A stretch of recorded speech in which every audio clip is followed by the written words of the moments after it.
We're still sitting with these elephants. So again, I'm just going to go through the quick basics. We're live from the middle of the African bush. We're sitting surrounded by a herd of elephants. Well, they're not so much surrounding us as in front of us now.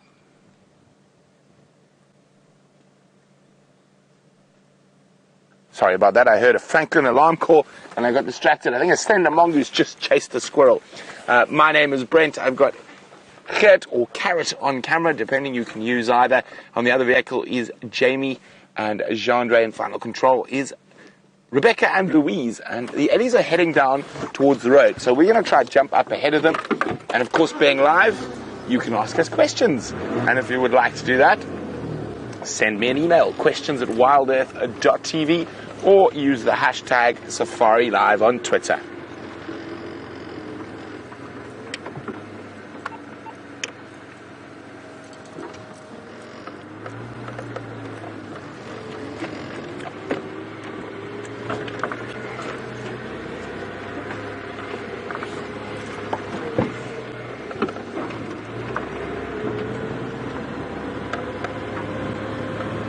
With my game drive radio there, it doesn't seem to be working at the moment, but I'll fiddle with that a little later.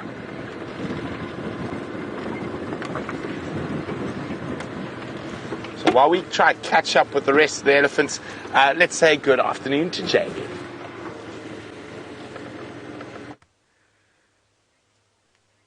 Good afternoon and welcome on this sunset safari. And it seems as though our search for the spotted cats has led us to finding a very stripy animal. In this case, 3 zebra stallions making their way straight into the area where we think the leopard was this morning. So we do apologize for those of you who were watching our sunrise safari this morning. You never got to find out the end of the story, which was that if you were watching this morning, we were frantically following alarm calls from monkeys in a drainage line around Arathusa. We had tracks for shadow and for a male leopard, and that is where we have returned to once again this afternoon to try and find them. But we have found some unexpected zebra instead. My name is Jamie, and this afternoon I have Jean-Andre on camera with me, and we're going to try and find you another spot to look at these zebra. There's actually more further ahead. It also gives me a chance to just investigate whether or not there are any leopard tracks around here. So there was mass confusion this morning, frantically alarm calling monkeys, but really angry, and it was clearly a leopard. There was monkeys get a certain tone where a leopard is concerned that is not matched by any other animal. And the last time we saw Shadow, she was with her 4-month-old cub. Now Shadow is a female leopard that has her territory in this area. And she was busy, she had a monkey kill that she was sharing with her little cub. Now, that also explains why monkeys become so terribly frantic when they encounter something like a leopard.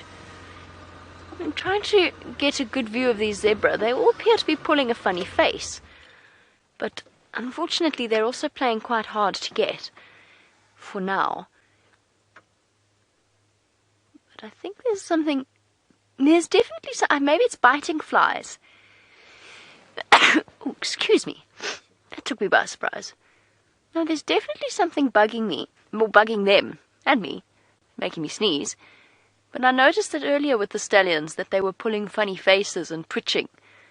And I wonder whether or not there isn't some kind of biting fly around, or there's something that smells odd on the ground. Leopard scent, perhaps? Look at them, they're all sort of. They keep pulling strange faces. They're doing it again. That's bizarre. I wonder what on earth is going on.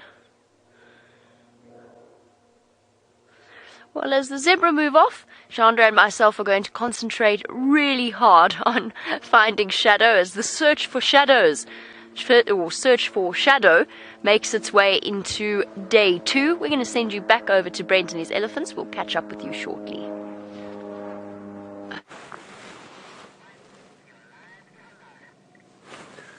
So we're still sitting with these ellies. Haven't quite moved out of the thickets yet, so we're just going to wait patiently. can see that one closest to us is actually feeding off a green thorn. Green thorn is also known as a torchwood or a balanites tree. Not really common fare for elephants, but because of the drought we're experiencing, they're going to eat multiple different species.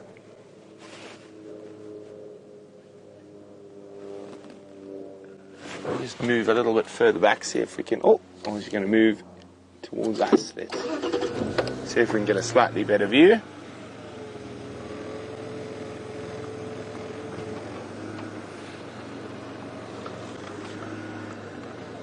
There we go. And not only is it feeding off a green thorn, it's also feeding off a little monkey orange, or strychnos.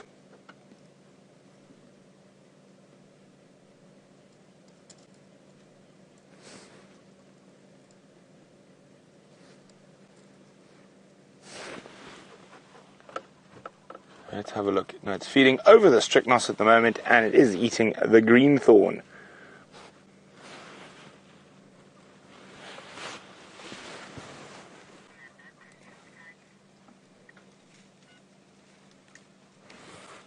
And now we're now in the center of the herd again. There's elephants on either side of us. But unfortunately, most of them are in some quite thick areas. So we'll stick with the one out in the open.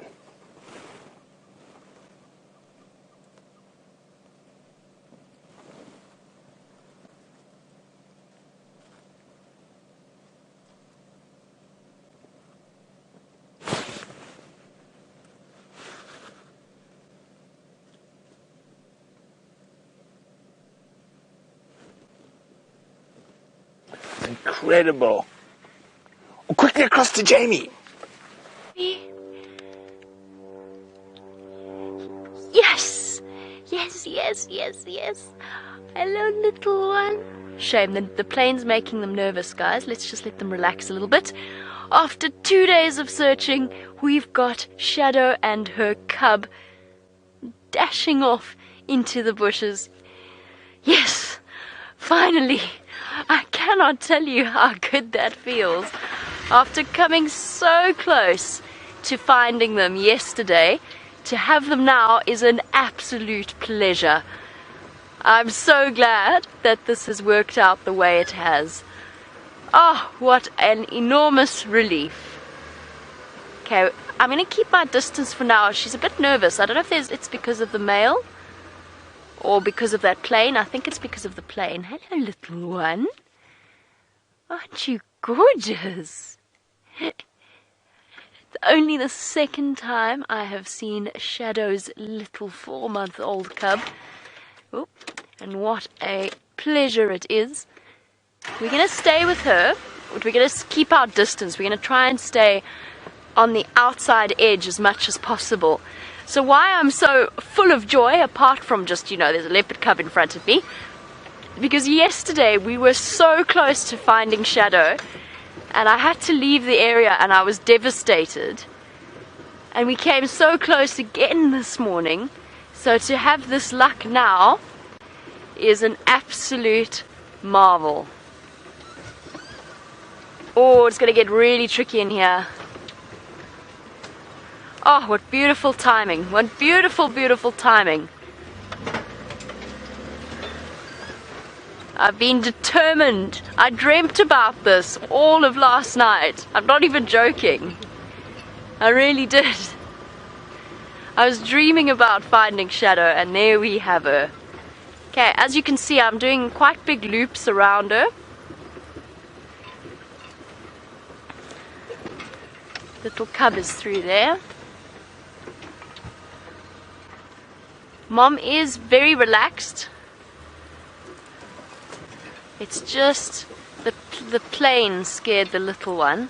She's going in through there. Okay, we're going to try and do one last view. Cub's coming through that gap there. And then I'm going... No, okay, it's disappeared. I'm going to send you across to Brent, and I'm going to concentrate for now. I'll be back with you shortly.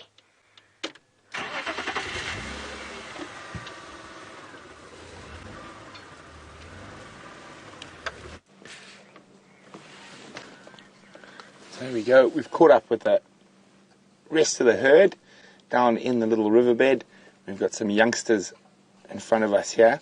Oh, we're being stalked. Come in front of me. Look, we're going to get a little boy coming to give us some nonsense. He looked like he was stalking us till he realized, I think, he'd been spotted. Oh, no, there it is.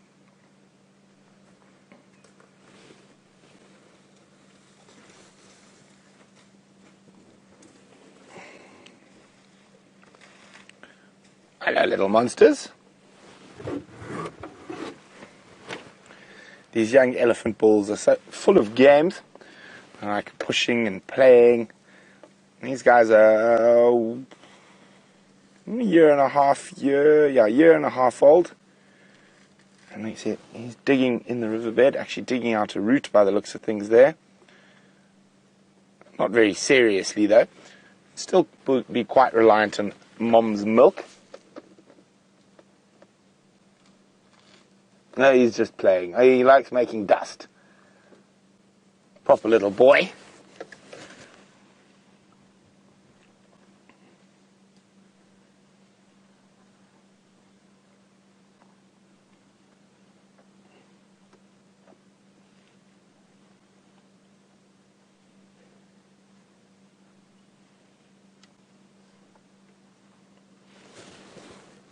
Having a lot of fun in a little sandy riverbed there. He does look like he has found some little things to eat there that he's using his foot to dig out. I wonder what that is. It looks like little tubers that he's found there. Probably could be tubers from the grass that grow in the riverbeds.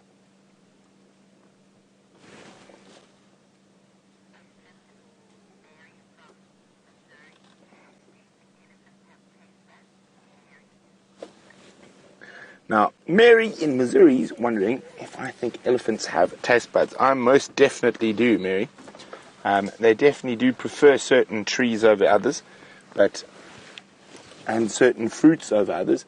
But in a drought like this, they'll eat stuff that's probably not quite as tasty to them as they normally would, just to keep themselves sustained.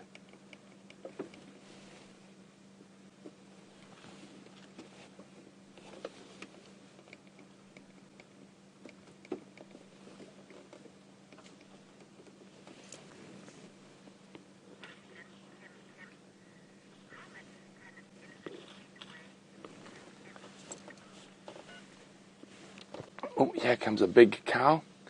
Now, Kim is wondering how much an elephant head can weigh. Well, on a big female like that, Kim, probably a good half a ton, 500 kilograms. And on a big male elephant, probably nearly as much as a ton.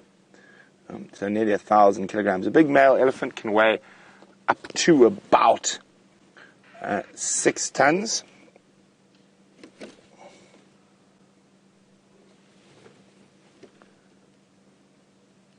And a female about 3.5 tons. But while we sit with these ellies, let's go back to Jamie and that gorgeous leopard cub.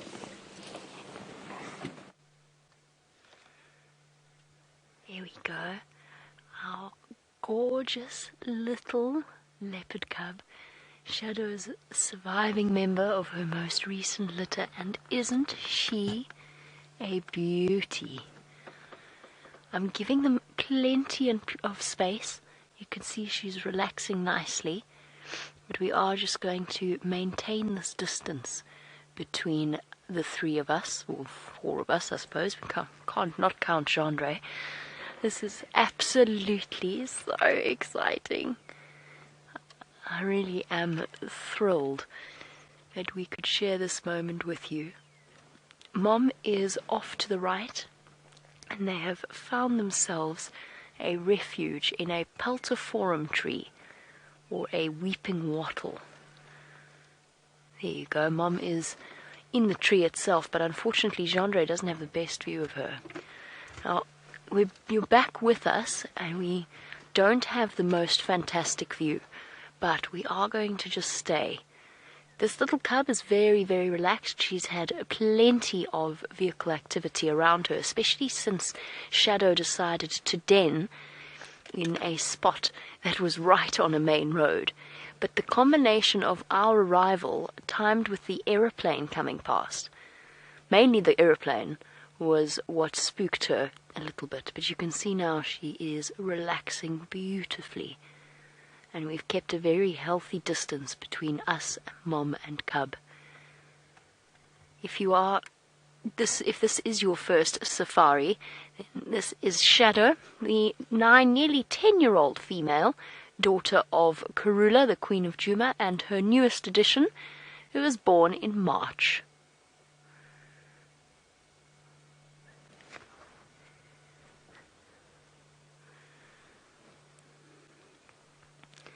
And Sandy in Florida.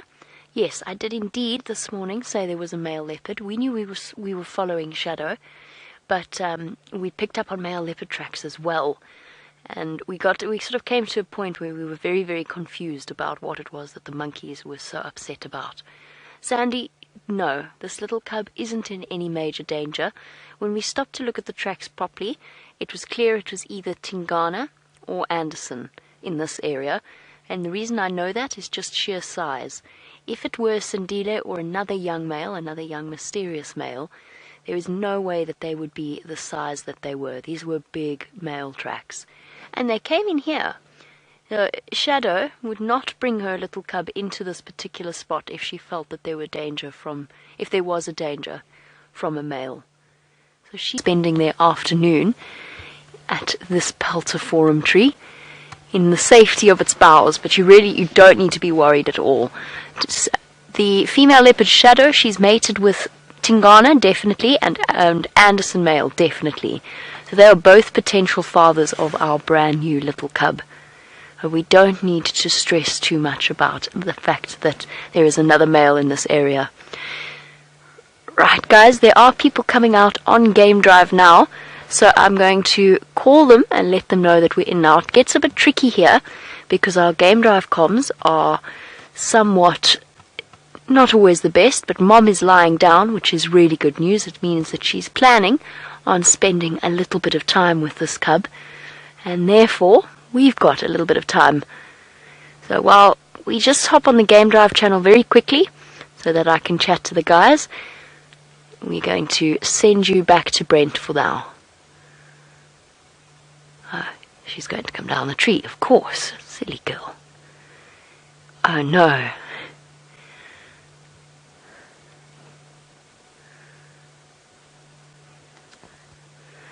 Okay.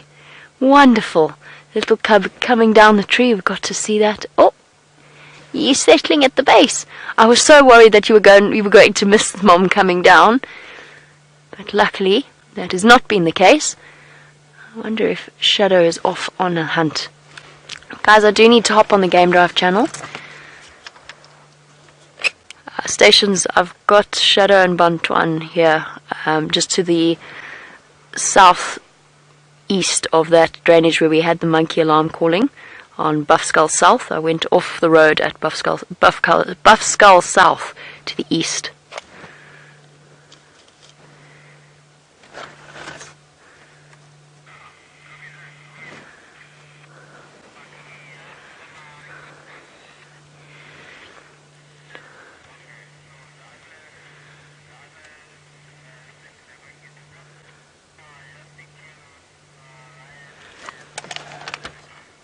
Aren't you an adorable little thing? So Mom has left. Has she told little cub to stay, or is she going to carry on? Let's just wait and see, because it changes things. I think she's told this little cub to start moving off.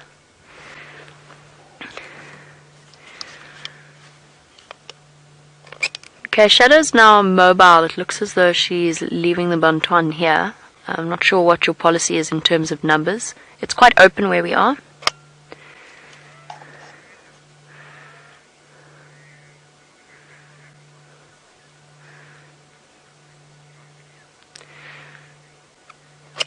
No, negative. You won't get visual of me from the road. But you will see where my tracks go off. I should have marked with a branch, but we were just moving in to make sure we established visual.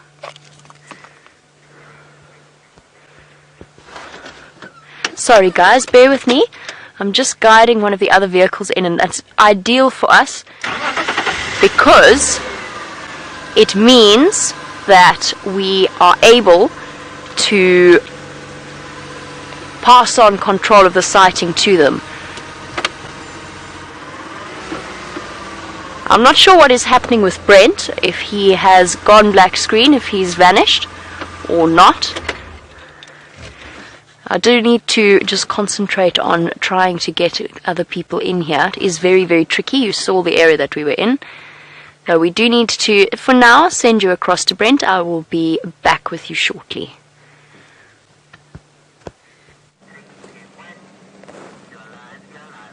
So we're still with the Ellies, and our two little hooligans have had a third join them, slightly older, but they're having a grand old time in the riverbed.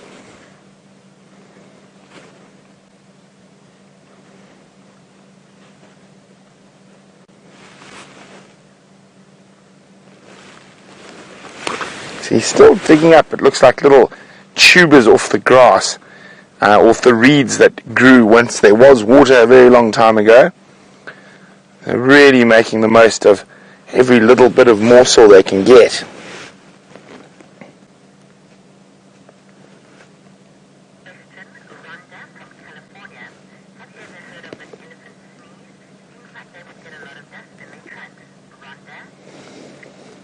Now, Ronga's wondering if I've ever heard of an elephant sneeze. Well, I have indeed. Now, like most animals with noses, they are capable of sneezing, but they do have such intricate hairs inside their nose, so it's not too often that they do sneeze.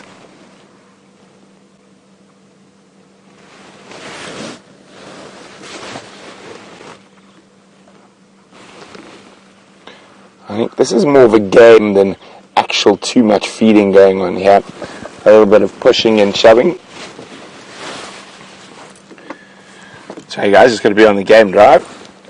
Afternoon Andrew, just at Columbia and Love, Central Road at Giraffe Crossing.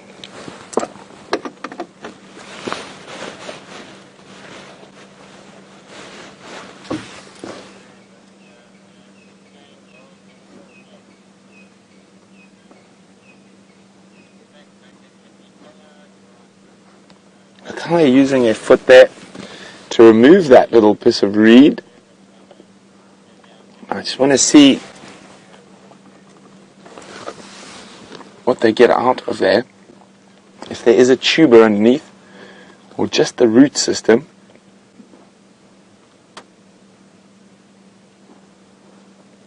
Oh, and there's a fourth little guy arriving.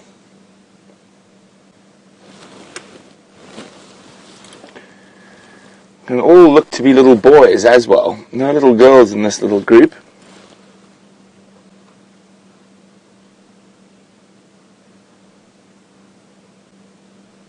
There we go. You see, he's got a tuber. He dug up a tuber from that reed system. There it is. Oh, it's going to be gone in a second. He's just cleaning the sand off it before popping it in the mouth. Oh, and there goes the tuber. So the tubers have gone down the gullet. So let's go back to Jamie and those beautiful cats.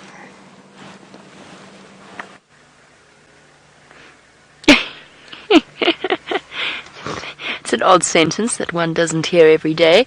The tuber has gone down the gullet.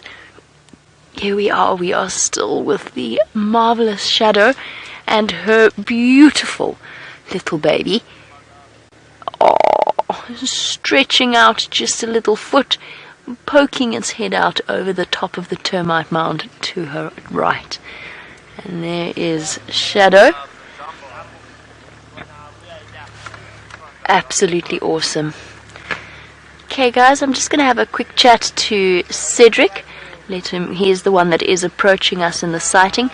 She's up again, so we are it's a difficult one, everybody, because she is constantly moving. We don't want to follow her when it gets too thick. We are being extra specially careful in terms of the way in which we approach this, because there goes Shadow now.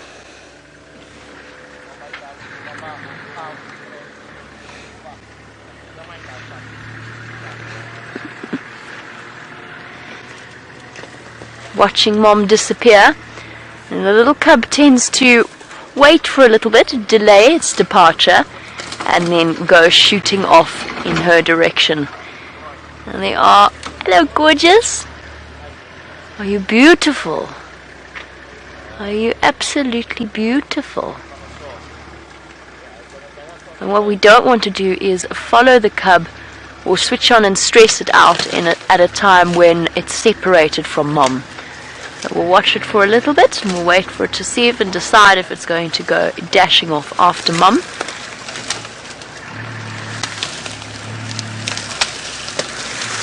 How's it, Cedric? Hi. Hi, guys. Oh, little one. Disappearing behind the termite mound. Guys, I can't reposition now.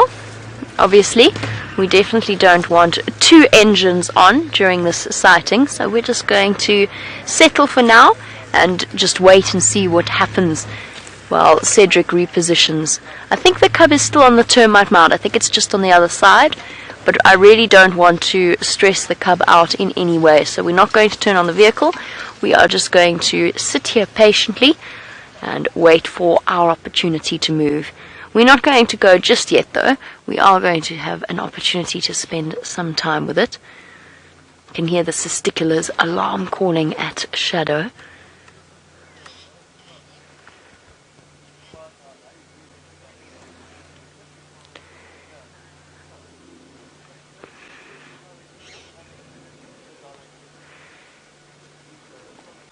And a very warm welcome on our sunset drive to Fee Evans, who is thrilled to hear or to finally see Shadow after hearing so much about her. And Dave and herself would like to know, at what point will the little cub start learning to hunt? There, look, there we go. Head sticking out there on the termite mound, watching us. Hello, little one. Sorry, Fee and Dave. I do have to get on the Game Drive channel and then I will explain that to you in a moment. Yeah, standing by.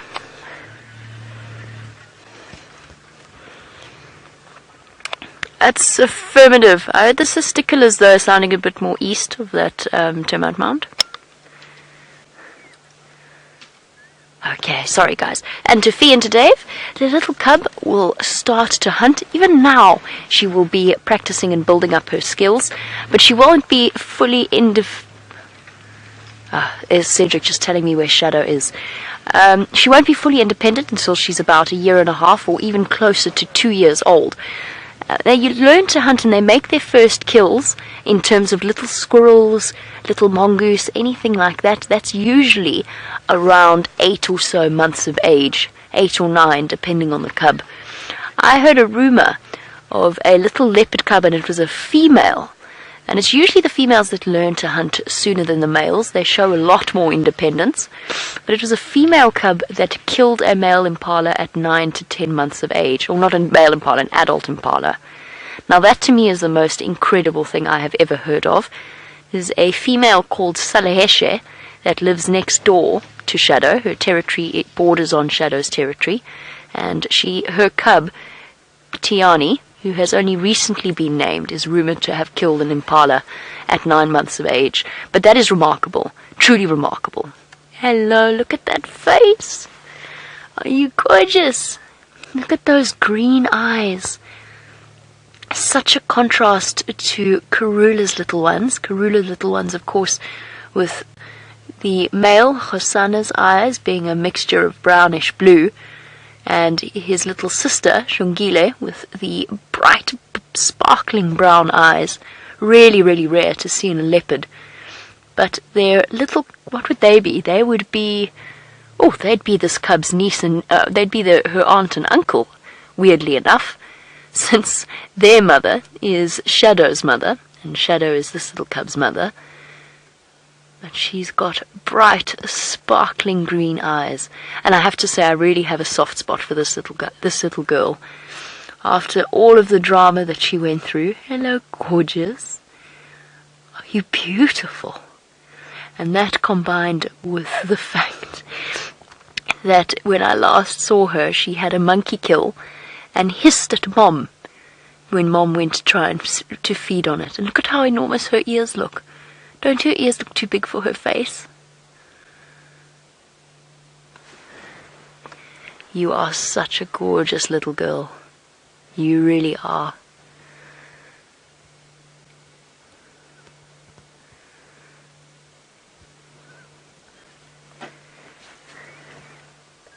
So special. See? I told you. I dreamt of it all last night. It had to happen. Absolutely had to happen.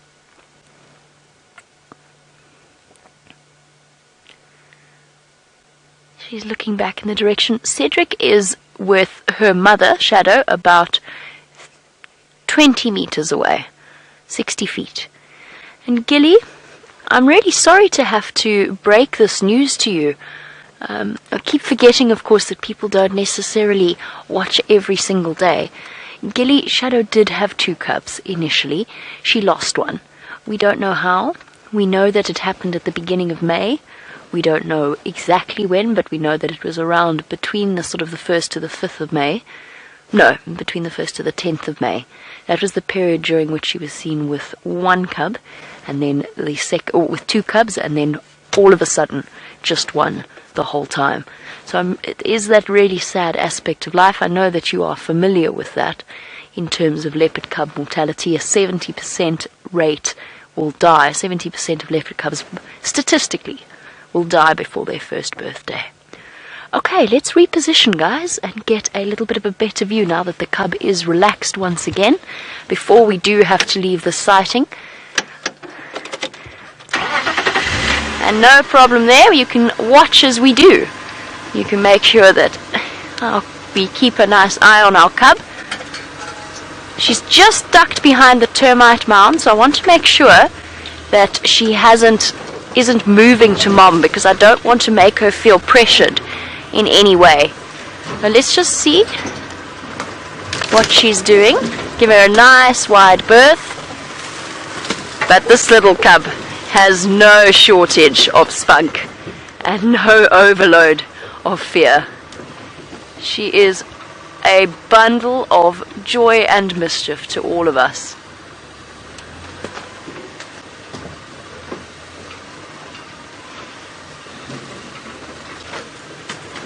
No, she's moved. Let's just wait. You can see she's gone off the termite mound. And I'm just going to contact Cedric. Cedric, have you guys got visual of the Bantuan coming towards you?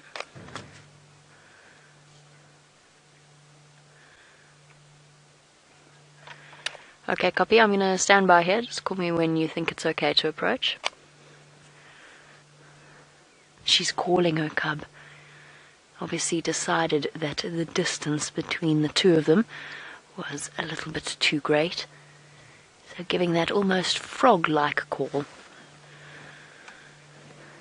So while our little cub dashes off in that direction, Amy J, you wanted to know whether or not a little leopard cub like Shadow's might, if it didn't have a sibling, whether or not it would play with another leopard cub if it encountered it. There it goes. I just saw brief movement going towards Mom. Chandra, I don't think you'll be able to see. Although, Chandra's eyes are sharp, and he's got a little bit of height on me. And just wait to reposition. So Amy J, yes, probably. I mean, it's difficult to answer that. I think initially you got it. How did you manage that, Chandra? That's incredible. Absolutely incredible. Look at that, everybody. Look at the spots. Bravo to Chandra. That is really very, very impressive. Okay, we can reposition now because it means the cub is there. Sorry, Amy J. Yes, in terms of playfulness, I think the little cub initially would be very reticent. A wild cub has a natural fear of almost everything out here. So it definitely doesn't want to run the risk of encountering something strange and risking being killed or injured. However, I think that fear would very quickly subside, and then yes, I think a little leopard cub would potentially play with a playmate in that way. Nice and slowly through here.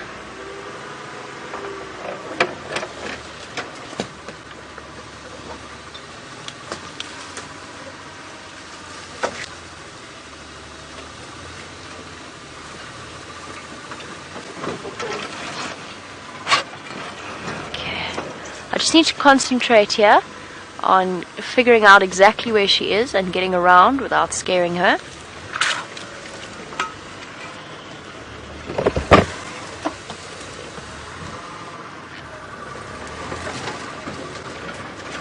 And it is lovely to hear from Brent. She's mobile. Sorry, Brian. Brian, it is so lovely to hear from you, Brian, in Toronto. Well done, Jean-Andre. Wonderful work. Well, there's a spot, there's a series. Oh, there she goes, there she goes. In front of us there. Guys, this may actually be the last visuals that we get of her. I'm not going to push too much. Here comes Cub. I just saw Cub. I just lost Cub. It's very tricky. I'm just going to wait for Cedric to reposition. He's going to keep track of her for us. We're not going to both follow her through the bush, obviously. We'll wait until she settles once again. But while we wait, Brian from Toronto, as I was trying to say, it is so lovely to hear from you. You wanted to know how many leopard cubs we have within our Traverse region, and the answer is 5 that we know of. I'm not counting Saleyeshe's cub. Saleyeshe's cub would make it 6. So there's Karula's 2 cubs, Shadow's got 1 cub, Tundi's got 2 cubs as far as we know. Might be more though. We're not 100% sure on that. We know that Tundi has given birth, and we're not going to be seeing her for a while because she's given birth on Cheetah, but she will be moving into our Traverse area at some point in that time. So there you go. How lucky are we? When it rains, it pours in the most positive way possible. Since this is a bit tricky, and since I do need to just chat to Cedric, I'm going to send you across to Brent and find out if his afternoon is going well.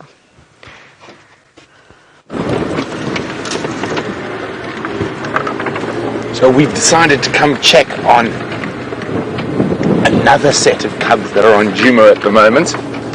And you see, perseverance pays off. Jamie's been chasing Shadow and Cub, I think, for 4 drives now, and she's finally got them. So really exciting. I think it's only the 3rd time we've seen that little one. I think I've only seen it once. I think this is Jamie's 2nd sighting of that little cub. Now, we've spent a lot of time in this area over the last a week or so, and we've got that Djuma lioness who's got her den just in here with those 3 little cubs. I'm just going to check if she's still here. It looks like she is. She hasn't been lying in the best position for us to see those little cubs feeding, but it's always worth coming to have a look.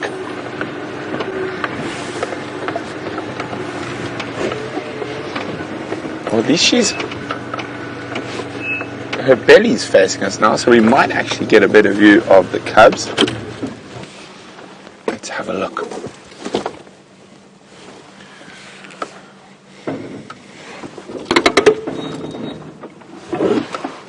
Okay, there she is there, and it looks, I can see an engorged nipple.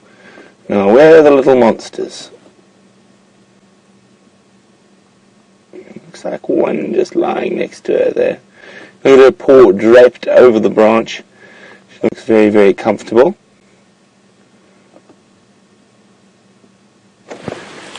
They're not feeding at the moment that I can see.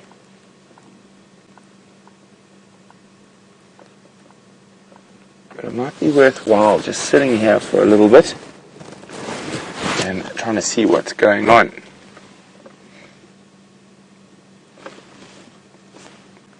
There's a mom's tail flick there. Now, she hasn't moved very far at all since the sunrise safari.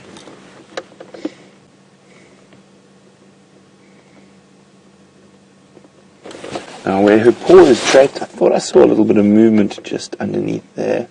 There could be a little one there. She has chosen a specifically good den site to hide these little cubs in.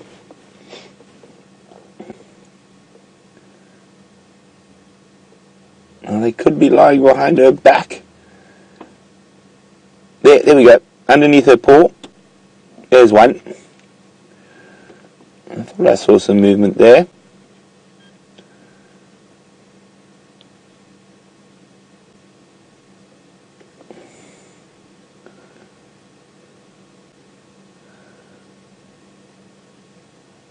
Here we go. Okay. I just need to call on the radio to let everyone know I'm here.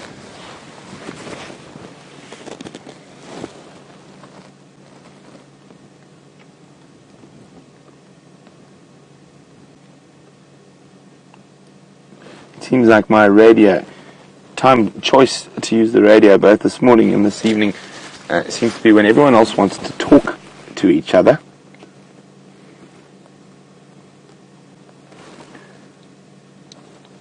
One station with the Mafazi Ngala to the east of Offelshoek Dam. There we go.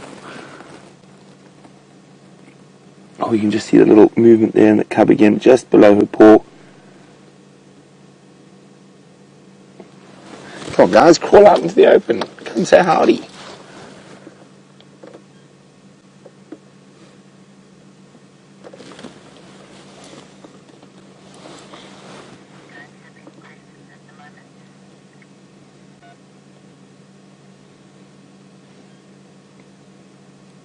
Now, hopefully, if we play the patience game here, we'll be able to get some brilliant views of the little ones a bit later when Momo moves.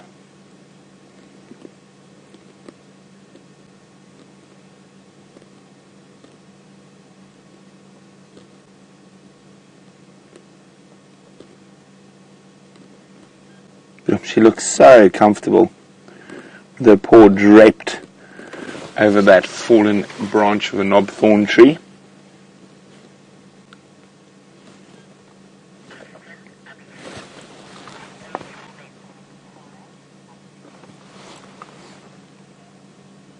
So Abhishek's wondering at what age will these little guys join the pride? I'd say they're probably at oldest about 2 weeks old now. They normally join the pride at around, it depends on the individual. They're normally around 8 weeks, 8 to 10 weeks. Oh, did you see something? No. So at about 8 to 10 weeks, they'll normally join the pride. Sometimes a little bit longer, sometimes a little bit earlier. It just depends on the individual female and that pride. So the other guys who are about 8-9 weeks old have already joined the pride and have already been to a buffalo kill with the pride. So there's still probably another 6 weeks or so before they even think about taking these little guys towards the pride. But not much movement happening here. So from one set of cubs, well, even though we can barely see them, to another cub with Jamie.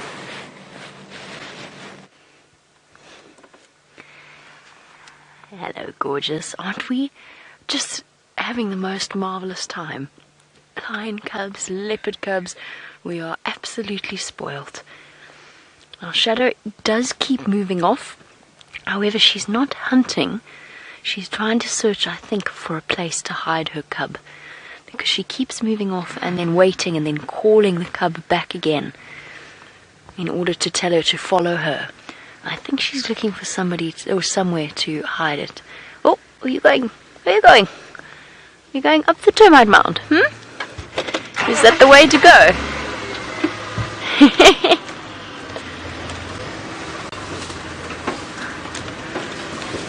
Hello, little munchkin. Just, I hope you are all getting some incredible screenshots. How cool is this? little cub sitting on top of a termite mound, looking for all the world like a little miniature queen. Hey, gorgeous. We all get a little bit soppy when it comes to cubs, we have to confess. We don't hold it together very well. I'm just waiting for Cedric to reposition to get across to Mom, and then we will go a little bit closer. Oh, hold on, never mind. She's going to come and investigate. Oh, you are so brave. You're going up the apple leaf. Yes.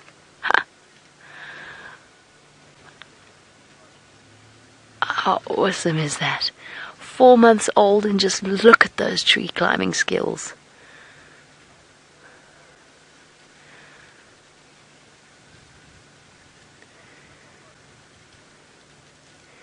Bouncing around as if she owns the trees. Sorry guys, I do have to get on the Game Drive channel. I don't remember which of my radio comms it is. Not that one, that's Final Control. Negative, Buntuan's in the upper leaf. The last I saw Mufaz, she was heading towards that big marula there in front of me. Sorry guys. Trying to organize my radio life at the same time. We are going to whoopsie. Whoopsie daisy. You nearly fell out of that tree. A little bit higher there. She jumped up and she nearly fell out. It was actually the sound of her movement that alerted me to where she was. Oh, that's the thinnest branch in the world you've chosen. That's not going to work very well. It's not going to work very well at all. A nice, comfortable spot. Oopsie. Oh no. Oh, it's all gone wrong, hasn't it? Careful. Leopard cub antics are endlessly entertaining, especially when they're up in a tree like this. Careful now. That's a long way down. Oh, some acrobatics. What on earth are you planning on doing now? Oh, okay, gracefully turning round. That is apparently the answer. Oops. Oops.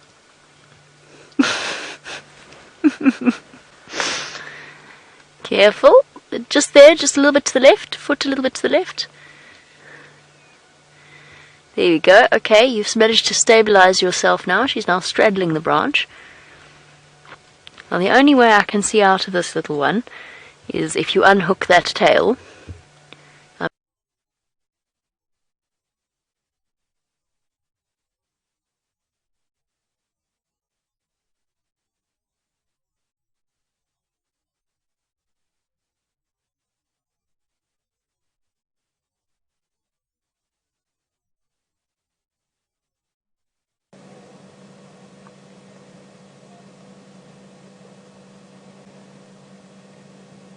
So there we go. As I said, it's getting a little bit later. We're going to leave here now and let this lioness, hopefully tomorrow morning maybe, we'll get some movement around with her.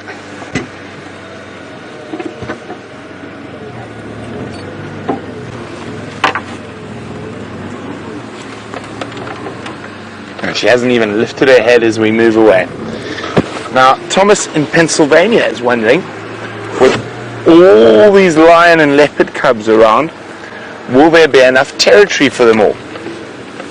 Well, currently, sort of yes and no, Thomas. It's not quite as easy as that. So, what happens with lions? With lions, yes, there should be plenty. Now, what will happen is, the lionesses or the female cubs will join their natal pride. So they'll stay with their moms and aunts, and possibly even sisters. But male cubs at around, oops, that one nearly got me. At around 2.5 to 3 years old, will be pushed out of the pride by the dominant males, sometimes even a little bit younger. Now that's to ensure that they don't mate with their moms and sisters, so they'll be pushed away, and sometimes will wander for a couple of years and move very far from their natal pride before they are big enough and strong enough to try and take over a pride of their own. Now with leopards it's a little more complex, but again the girls stay behind. So what happens is female leopard cubs normally become independent from their mothers at a younger age than the males, and what happens is the female will then sequester a small section, or a core section, sorry, not a small section, of their core territory to the female cub. And what will happen then is she will then normally move over and extend her territory into another female's territory by fighting, being older and more experienced. The male cubs then at about 2 years old, sometimes a little bit younger, sometimes a little bit older, will actually eventually be chased away by their mother. They'll start mating again and pushed off, and those males can wander up to 400 kilometers away from their mom before they settle for territory. So yes, there is enough territory for them, but no, there's not enough territory for them on Djuma. And that's only for the boys, unfortunately. For the girls it's a little bit more different, a little bit more complex.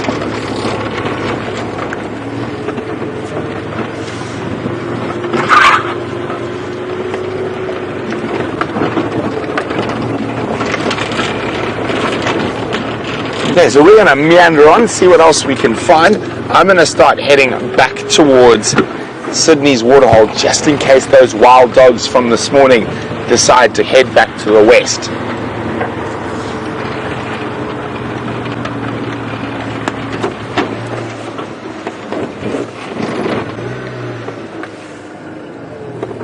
Whoop, and over the big bump. So we are in the grips of a drought at the moment. This is the worst drought since 1992. But the bush has an incredible way of recovering very quickly, so don't be too worried. It should be all fine.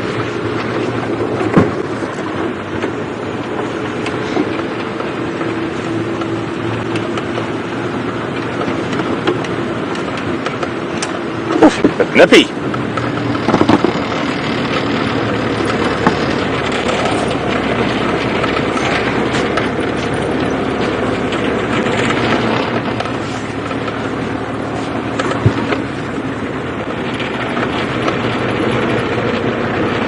Now, Janet's wanting to know, is there a reason most of the guides and the people on Game Drive wear neutral colors?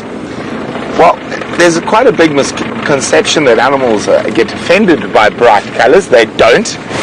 Unless you're walking, it's not a big deal at all. If you're in a car, you can wear bright pink, and I guarantee you the lion would not care. It's more, I think, personally, so you don't offend the other people driving around by wearing horrific colors. But most colors are fine out in the bush. Strangely enough, the colors that stick out the most for the animals are black and white.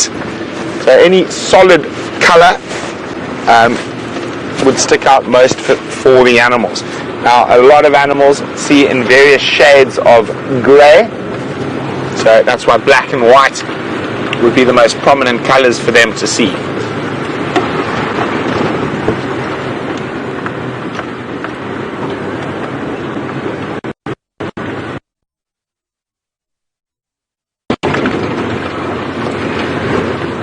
There we go. Now, jersey's on. Everything's back in order. Didn't pull my ears out. No, I didn't. So as I said, my plan is I'm going to head west towards the area around Sydney's waterhole. There is a possibility those wild dogs we were tracking this morning might cut back towards their den, which is probably 10 kilometers to the southwest of us.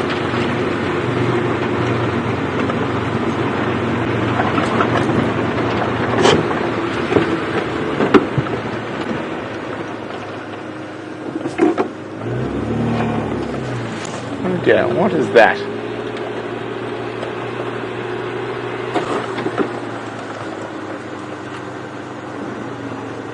Oh, so unfortunately, sometimes off vehicles, and I by no means think it's on purpose, especially with building vehicles, there's bags of stuff on the back, and occasionally litter will blow out. So whenever we see it, we make sure we pick it up.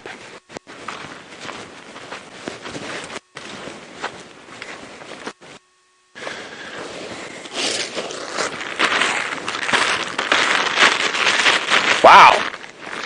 This, at one stage, is definitely from a building crew, but it was a giant bag.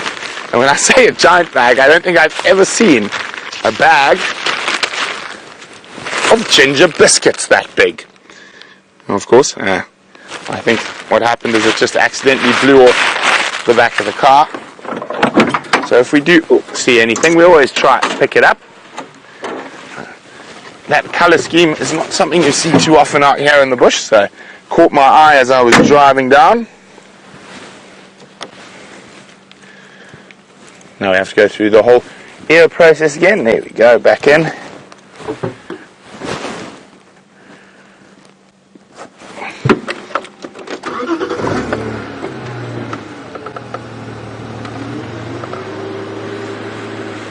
Remember, we are in a live safari, and we do apologize for some of the stream issues we've been having on this sunset safari. Maybe there's a solar flare, I'm not sure what's going on, but hopefully it'll stay stable for the rest of this Sunday evening sunset safari. And what a start you guys had before the stream went down, where Jamie, after 4 days of tracking, finally caught up, or four or five drives of tracking, finally caught up with Shadow and her little bundle of joy. We've been spending quite a lot of time with that Nkahuma lioness, hoping to get a really good view of those little cubs. Alas, we've had a few views, and I'm still waiting for that magic moment, and the amount of time we spend there, I'm sure it's going to happen soon.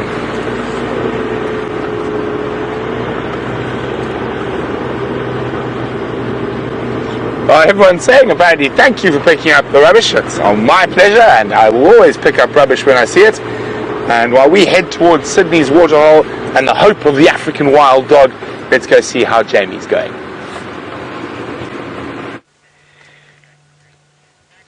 Let us keep our fingers crossed that those African wild dog do return once again to Djuma. Now, the one thing we haven't been lacking over the last 5 days, has been kudu and waterbuck. This I don't know why it is, maybe I've just had some luck with them, but for some reason in terms of antelope, I have just seen so many kudu and waterbuck. It is astounding. In this case, if you are new to the safari, this is a kudu, definitely one of the most attractive little antelope, with their enormous ears and their enormous eyes. They are absolutely beautiful. And I'm still waiting and listening, just an update for you. That shadow is still moving to the east. We'll keep listening to that. Hopefully she pops out then. Kudu giving us a perfect demonstration of how well the stripes work to hide the animal's outline as it moves through dense vegetation.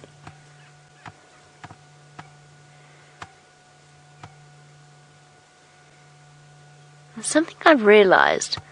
We found Shadow, but we never tracked down that male leopard, and I think perhaps we should think about going back and having a look for him and see whether or not Tingana might be in the region. Sorry, I was just listening to the Game Drive channel. The guys picked up on some male leopard tracks, but they are not in our Traverse area. So yes, as I was saying, the stripes of the kudu break up its outline, make it a bit harder to see. Our kudu does not wear khaki in order not to offend its fellow kudu. It wears khaki because it's the perfect way of disappearing into the vegetation. And Chandra giving us the perfect example. Imagine you're a predator, and predators' eyes are attracted to movement, but just see how difficult it becomes to identify individuals in that group and single out one particular target. Where does one kudu begin, and where does one kudu end? Awesome. It's actually really beautiful. It's such a beautiful time of year. All the golds and the reds and the oranges. Okay, I think let us leave our kudu for now, since they've done such a magical... Oh, but that's so pretty. That looks like a jigsaw puzzle. A really difficult jigsaw puzzle.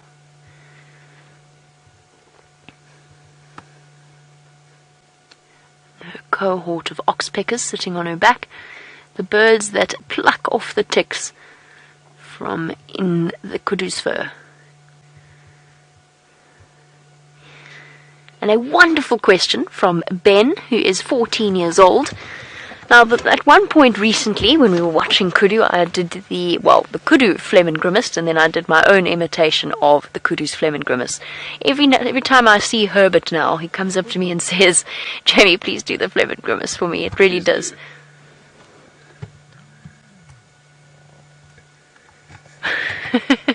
Can't keep a straight face, especially with genre zooming right in. You can just see the camera lens go zoom. Sorry, Ben, I'm being silly now. So phlegm and grimace is that facial expression. I'm not exaggerating. That is what the animals do. They lift up their top lip and they scrunch up their nose, and Genre is going to zoom in again. And what that actually does, what the purpose that actually serves, stop it, Chandra, is it opens up the organ of Jacobson, or the vomeral nasal organ that sits on the top of their palate, and allows them essentially to taste smell.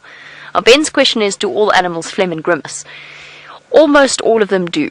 At least all mammals do. Especially in this area. There is one in particular that immediately jumps to mind that cannot phlegm and grimace, and that's an elephant. Because imagine an elephant doing that. Definitely wouldn't work with a very large trunk in the way. So what they do instead, Ben, is they touch the smell with their trunk.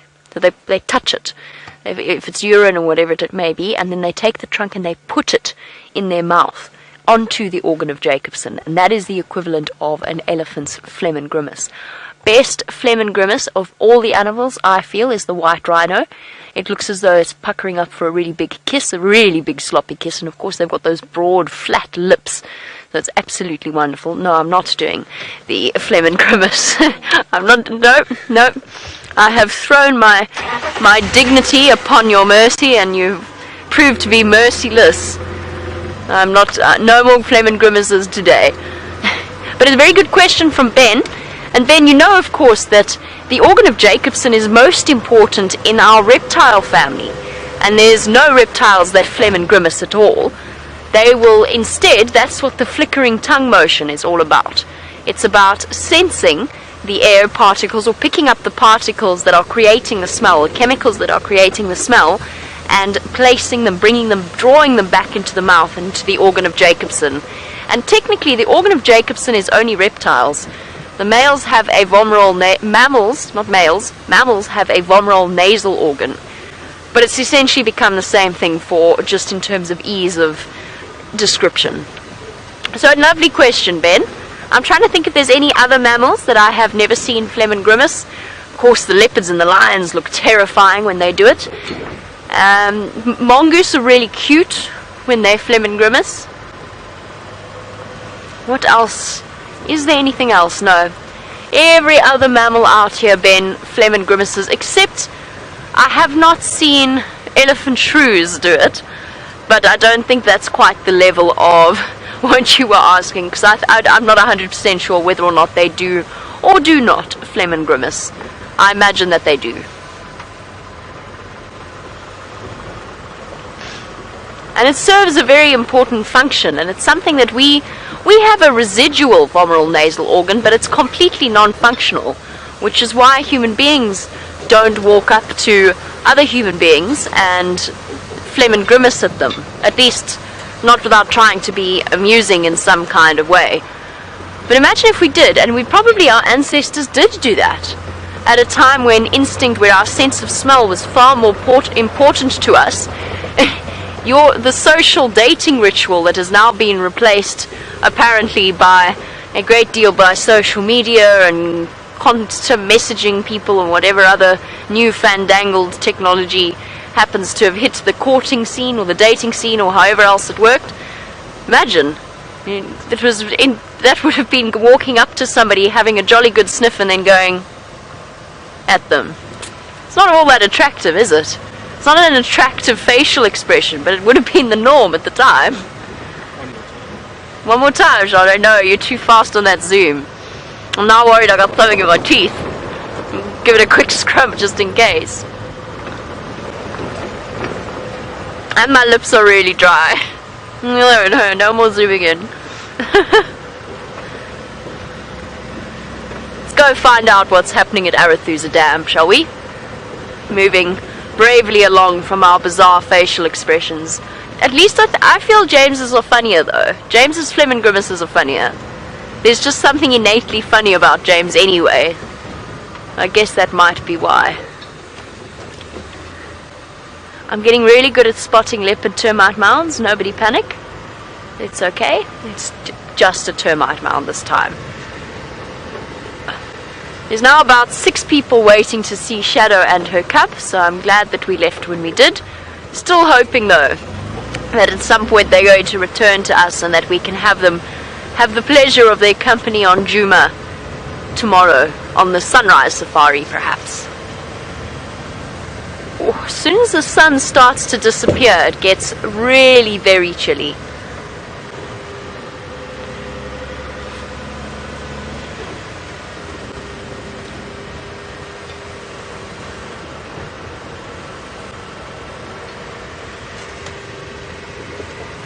Just checking.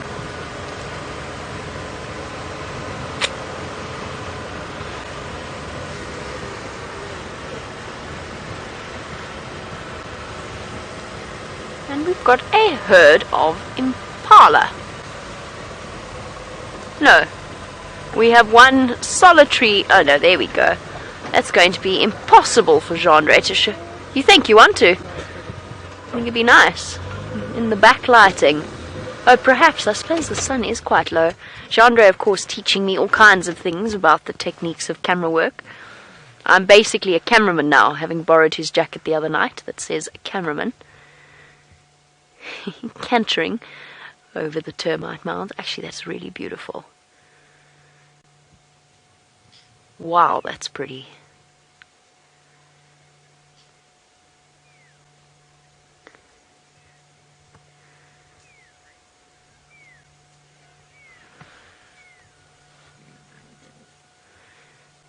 Residual hormones were flowing through the impala herd, causing those deep grunting sounds from the males.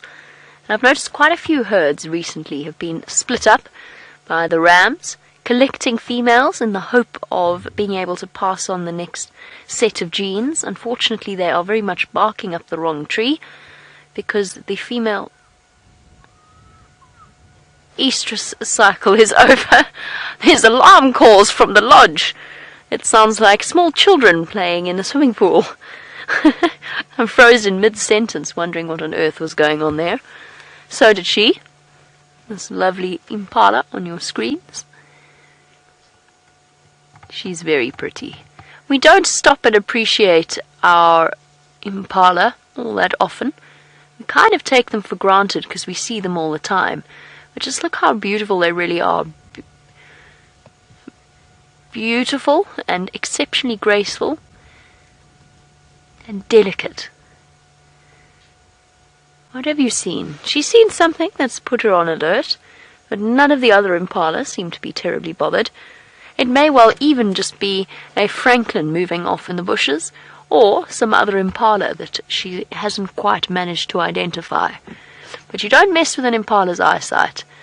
Those things are sharp. What have you seen, lovely girl? She's not alarm calling. I think she's just seen another impala. See? It is a really, truly beautiful time of year. The golds and the reds and the oranges.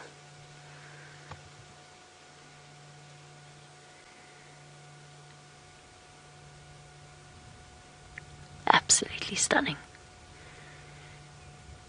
Just by the way, in case you're wondering about what's happening with Brent, he has not disappeared off your screens, but Wendy appears to be having more problems with signal black holes than normal, so you don't need to worry about him. He's absolutely fine. He's just searching for a good signal area.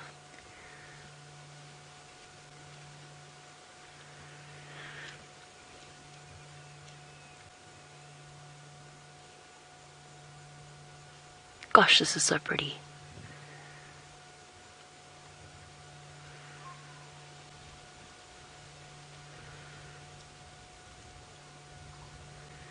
Looks like something out of a, I don't know. I suppose. It's African wildlife at its most stunning.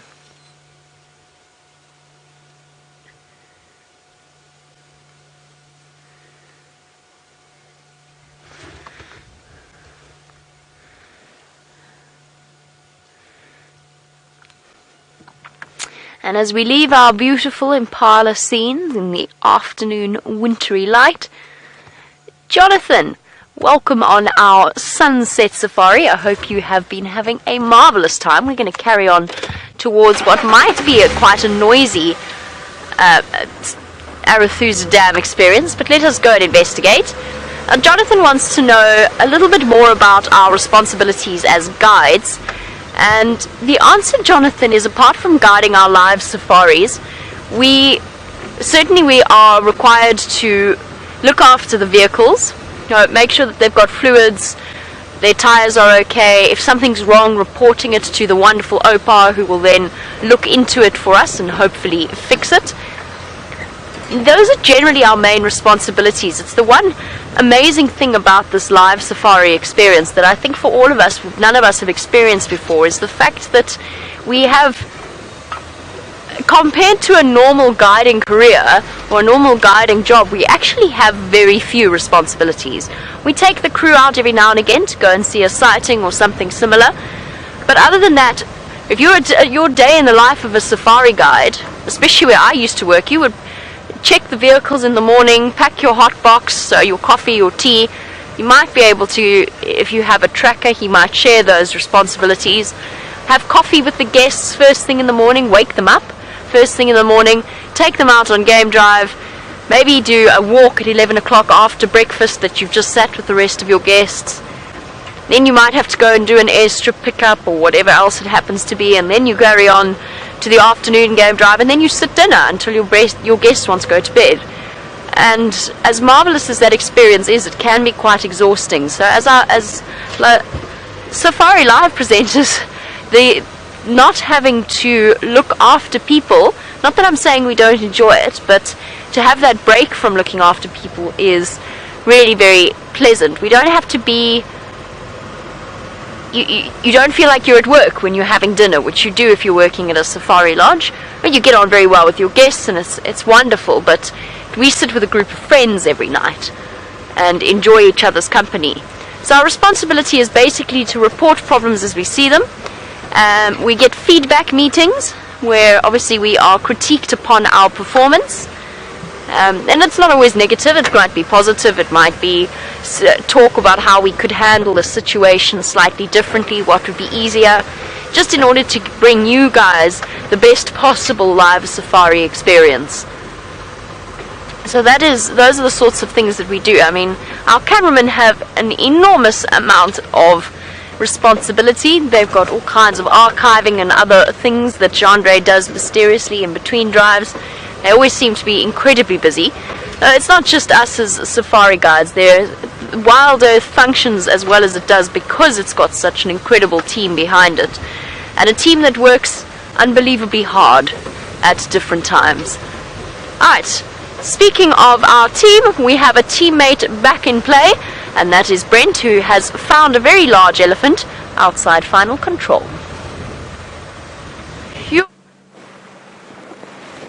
So when I say we're outside of final control, you can see all the elephants in the bush in front of me.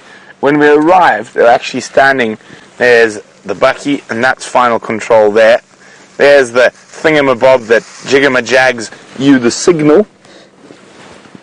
But I think there's some more elephants out in the open up ahead. So let's see if they're down at the pan. I think this is the same massive group we were with at the beginning of the safari, and they've just slowly moved their way through here.